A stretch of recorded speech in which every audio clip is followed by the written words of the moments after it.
Now that it has been confirmed that the comet that landed on the Fortnite island is a 0-point fragment, it looks like Fortnite are trying to bring back not just the 0-point, but the whole of OG lore back to the game. It started with Dr. Sloan. She came back in chapter 4. Midas obviously came back last chapter, and before he left, he said he was going to a brand new island, which is rumored to be open world Fortnite, meaning we will see him again. This leaves us with one group of people who has saved us multiple times in the past, and we have not seen them yet ever since their disappearance in chapter 3 season 4. I am talking about the 7. Last time we heard anything to do with the 7 was when Amy the robot, before she left to save them, she said, I'm going to find the 7 and bring them back to Fortnite. She also said that they are going through a darkest fate imaginable,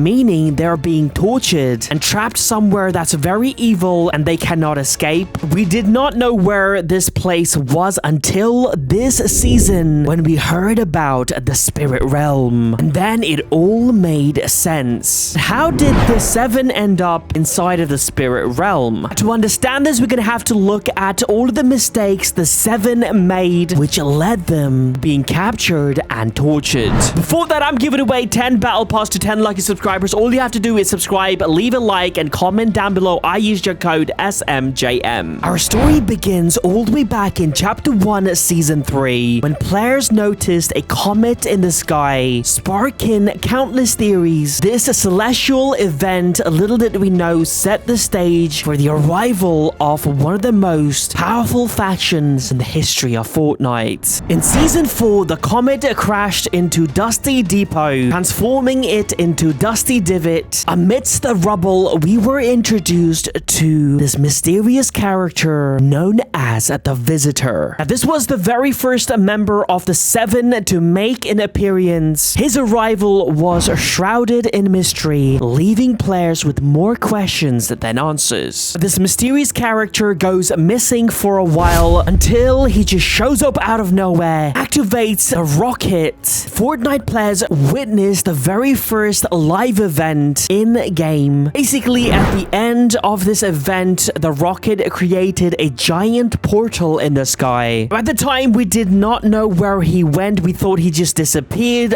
but as you will find out, there was a secret hidden through that portal. Now, fast forward to Season X, and we met the second 7 member, the Scientist. Now, the Scientist is basically the brain of the 7. Everything to do with technology, science experiments, this guy is responsible. Throughout Season X, we find a bunch of different tapes on the ground revealing what the 7 are trying to do. Scientist experiments with the 0-point, which was exposed at the time because the mech used the power of the 0-point to defeat the monster. Before it left, 0-point was just out there in the open. If you know Fortnite's history, a 0-point being exposed out in the open is a very bad news. What 7 end up doing this season will be the beginning of series of mistakes they end up making, which basically leads to their defeat. The end of Season X, 7 decides to crash land the meteoroid on the 0-point. Basically thought by destroying the 0-point, they would free everyone living on this Fortnite island. But unfortunately, the 0-point is way too powerful, and also we find out later the 0-point is actually conscious and very smart as well, and you'll find out exactly why the shard of the 0-point ended up in chapter 6 island. Rather than the 7 destroying the 0-point, 0-point implodes and creates a giant black hole. And while this black hole was happening, the scientists kept feeding us with different codes. When people decipher this code, it basically mentioned the word nothing. Little did we know, 3-4 years after that message, nothing was mentioned by the scientists. They end up kidnapping them and taking them hostage. But before we get to that, chapter 2 season 6, we were introduced to the leader of the 7. Foundation was introduced to the game when Agent Jones summoned him to fix the 0-point because it was exposed again and destabilizing. Foundation helps helps Agent Jones only if Jonesy helped him find Geno and the sisters. Now, this shows us the escalating conflict between the Seven and the Imagined Order, because Geno is the founder of IO. Chapter 2 was also the season we were introduced to the Lost Reality. In fact, the Cube Queen tried to destroy the Fortnite Island, but the Seven flipped the island and saved us all. In Chapter 3, we were introduced to the rest of the Seven members, the Imagine and Order, also known as the Sisters. Also, lots of people don't know this, that the Imagined and Order are basically Geno's sister, and the IO are named after them. The Origin is another character introduced to us. Now, this is a very unique character, the only non-human member of the Seven. Also, he used to be the king of the Lost Reality, but he changed his perspective and joined the Seven to help them defeat the IO and the Lost Reality. The Imagine Order showed up on the Chapter 3 island. Now, throughout these seasons, the Imagine Order, or IO, has been a constant threat. Their attempts to control the 0 point and maintain the loop to control the people on the island have put them at odds with the Seven, leading to numerous confrontations. The culmination of these conflicts led to the climatic battle in Chapter 3 Season 2, when the Seven and their allies confronted the IO in a bid to free the 0 point and end the loop. This showdown was a defining moment in Fortnite's history, because the Seven defeats the Imagine Order. But in hindsight, it looks like this was a huge mistake that would cost the Seven the entire island. Because while they were fighting, this mysterious creature called Herald entered the Fortnite island and summoned a giant reality tree. Using her chrome power, kidnapped the Seven, turned everything into chrome, and destroyed it. And that was the very last time we saw the Seven. It has been almost 2 years. We don't know the whereabouts of them. In Chapter 4, Amy the robot mentioned that the Seven are going through the darkest fate imaginable. She used a rift portal to go save them, and at the time that did not make sense. Until now, in Chapter 6 Season 2, we see a 0 point shard show up on the island and activate these portals connected to the spirit realm. Now, we are told by this character called Diego that no one can enter the spirit realm unless you're a demon, but that theory was short-lived because his own sister Jade gets trapped inside of the spirit realm. What if the Seven are actually trapped inside of the spirit realm as well, and they're being tortured by the demons? And once Diego figures out a way to go into the spirit realm, we will be able to be reunited with the Seven. Also, we think that the Nothing is responsible for the kidnapping of the Seven, because we think Herald and the demons are working for the Nothing. I think Chapter 6 Season 2, we will see OG lore return back to Fortnite, the 0 point, and the Seven. This is my theory. Comment down below your theory. What happened to the Seven? Also, please subscribe and like this video and use my code SMJM.